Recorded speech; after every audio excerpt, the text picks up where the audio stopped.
Notokanana ny sabotsy lasa teo kosa ny sekoly FJKM fihaonana mandroso narahana fanompoam-pivavahana moa ity fitokanana ity fitoam-pivavahana izay notaria ny tale nasionaly ny FJKM.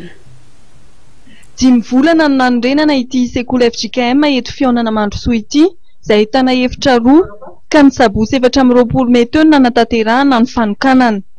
Sekoly izay natolotra ny taranaka tompoko Lara Kotondraibe Jean Baptiste sy tompoko vavy Rasoazana Tefy Joséphine.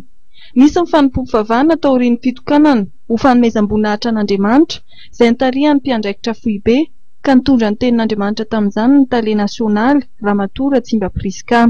Zava-dehibe ho anay avao misy fitotra sekoly zao satria mijery sy mitsinjo ny ho avy ny taranaka ny eto amin'ity faritra sy vohitra ity ilay zanak'am-pielezana ary miezaka izy nanampy ny foibe fitondran-tsekoly amin'ny fanatanterahana ny vina ny sekoly FJKM dia ny fanampy voalohany zany ahitana ny fanatsarana ny tontolo iainan'ny mpianatra.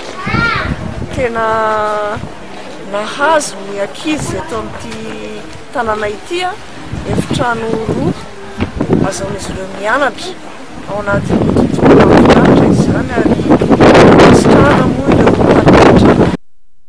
Olo manan-kaja maro ny tonga nanotrona izao fanokanana izao toy ny tale nasionaly ny sekoly FJKM, président synodaly, ireo sekoly FJKM avy ao manodidina ary ireo ray aman-dren'ny mpianatra fa indrindra ny fokon'olona teny itoerana.